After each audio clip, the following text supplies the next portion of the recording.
what's up guys? So ngayon magluto tayo ng chicken barbecue fried rice kasi may natira tayong chicken barbecue kagabi. So lutuin natin yan ngayon. Tara! Ayan, so guys, ngayon unahin natin dito yung ating hotdog. So meron tayo ditong bali 8 peraso, pero kung yung mahaba, 4 na peraso lang tong ginawa natin. Tapos hatiin lang natin to sa gitna at hiwain lang natin ng parang maliliit na rectangle.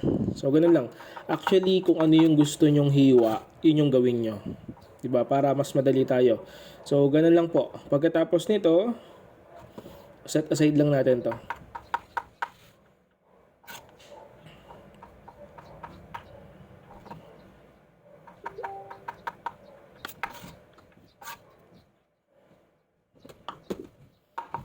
Ayan, so meron din tayo ditong carrots and corn. So nabibili yan sa mga grocery store, may nabibiling ganyan. Kung ayaw mo naman, pwede kang maghiwa ng fresh na carrots kahit hindi ka maglagay ng mais. Tapos meron tayong 2 itlog dito. Tapos ayan, batihin lang natin to. Ayan, naglagay lang tayo ng konting asin dito.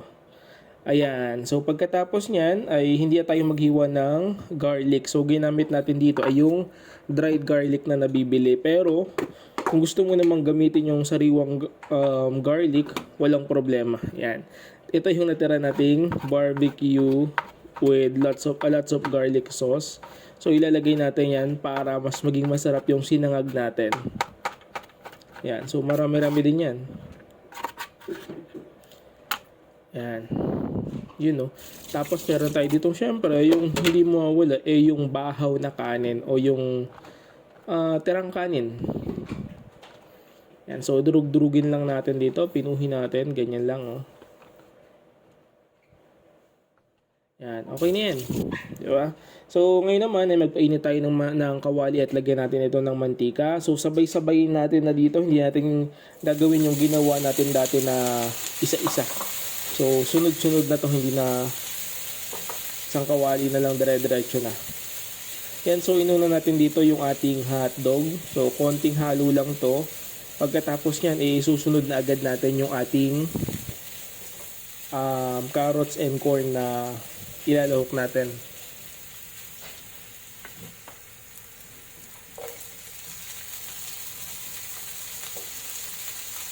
Yan, so maganda rin kasi to na syempre may gulay tayo, 'di ba? Para mukhang healthy. Mukha lang no, mukha lang healthy.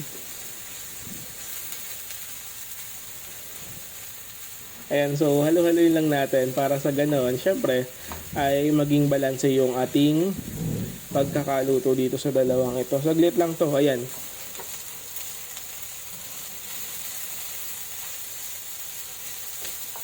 Ayan, pagkatapos natin dito, ang susunod nating ilalagay ay yung ating egg na. Ayan, so itabi lang natin muna yan. Tapos lagay pa tayo ng konting mantika at ilalagay natin yung ating 2 itlog na binati kanina.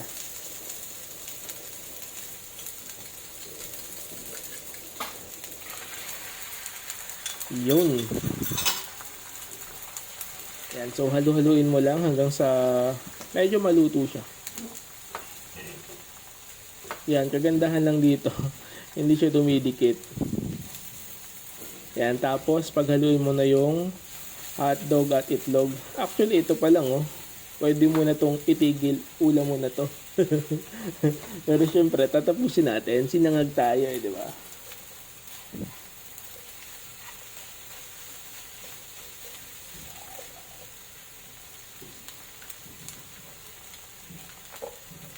Yan, so naglagay tayo ng mga 3 kutsarang margarine. Yan, star margarine po yan. Tapos isasabay na rin natin yan yung ating dried garlic. So ganyan po. Ganyan yung ginagamit ko madalas, lalo na pag tinatamad ako maghiwa. So ganyan yung ginamit ko kasi ang mabango to eh. Saka mabilis lang, 'di ba? Hindi na kailangan pang matagal na paghihiwa at pagpapapula doon sa ating mga bawang. Pero syempre, depende pa rin yan sa inyo nga, di ba? Kung ano yung trip nyo at gusto nyo, dun ka.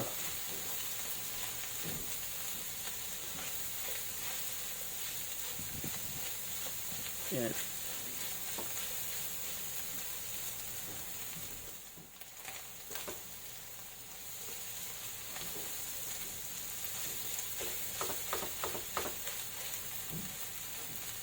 And ngayon, ilalagay na natin yung ating chicken barbecue kasama yung garlic soy sauce niya. Yan. So, dito, isang buong garlic mahigit yung nilagay ko.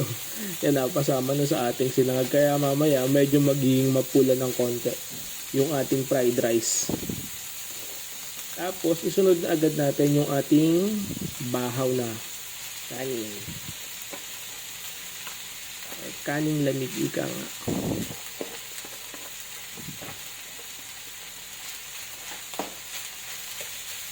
Yun, talagang nandito na all in one na. Hindi mo na kailangan pang magluto ng ibang ulam, ng hotdog, ng itlog, kung ano man. Kasi nandiyan na. Nakapackage na yan. Kakainin na lang. Sarap.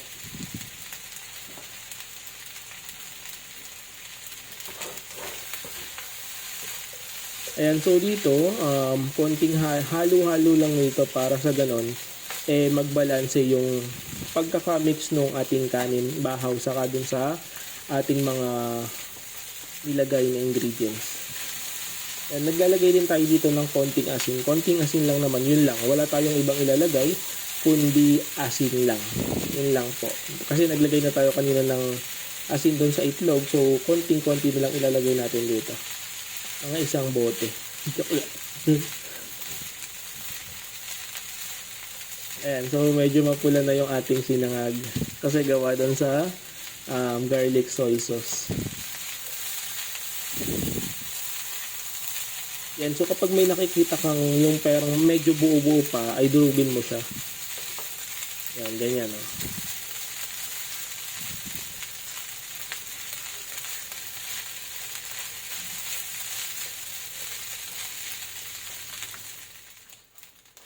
Yun.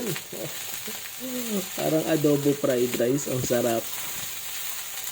Minsan gagawa din tayo ng adobo. Pag mayroon tayong mga natirang ulam sa adobo.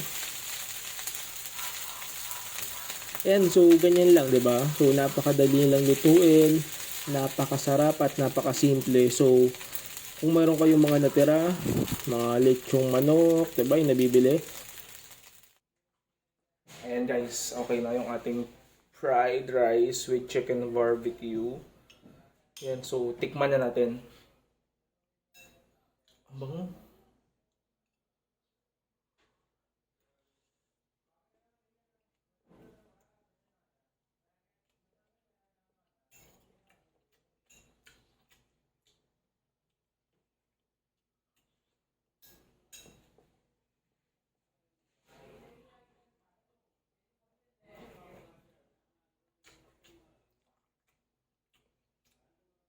Yan. So grabe, sobrang lasa. Sobrang sarap at lasang-lasa ko yung barbecue talaga sa kanin. So ayan.